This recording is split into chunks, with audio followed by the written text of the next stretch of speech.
Hi there, my name's Dan Jarvis, the Welfare Development and Field Support Officer from British Divers Marine Life Rescue. Sad that we can't all be together for this year's Rescue Day, but given the circumstances, it's great that there's still some form of the event taking place and that we're all still able to share our messages and get information out there that's really important for people to know about. For us at BDMLR, through lockdown, we have been designated by the Marine Management Organisation as an essential service, with all of our volunteer marine mammal medics as our key workers. So throughout all of this time, we've still been attending call-outs to marine mammals that may or may not be in distress around our coastline.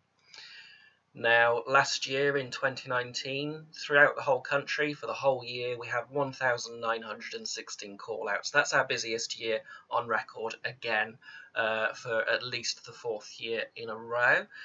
So it gradually is getting busier and busier for us out there. And one of the main reasons is more awareness of who we are and our hotline number. People know who to call more easily and more readily these days. So that's one of many different reasons why we're seeing and hearing more about things that are happening out on the coast that we sometimes need to be responding to.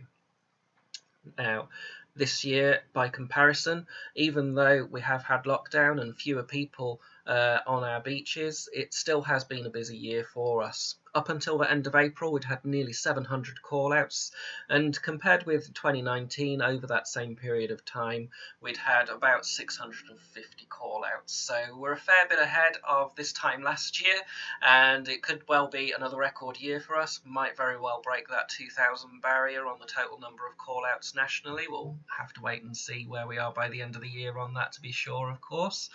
But it is really great that more and more people are getting concerned about our wildlife if they're seeing things that they're worried about and calling it in, because we can provide the advice that they need to either help put their mind at rest or get the animal the help that it needs if it needs it.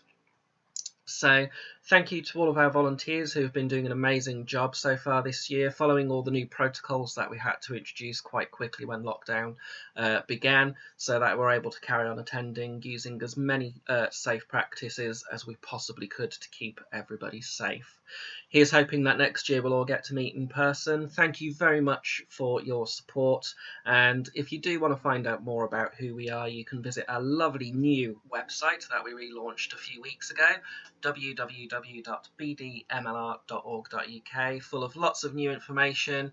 We're hopefully going to get started on some more training courses later this year as and when we're allowed to, and if anyone would like to join, you can find more information there and become one of our Marine Mammal Medic volunteers. And I'll leave you with social media accounts as well. You can find us on Facebook and on Twitter, YouTube and Instagram. So there's lots of information that we put out on there on a regular basis, lots of important messages to raise awareness of issues such as marine litter and entanglement, public disturbance, particularly towards seals at haul-out sites as well. So well worth checking out to pick up on those things and help share some of those important messages too. Thanks for listening, guys, and we really hope that we'll all get to see each other soon.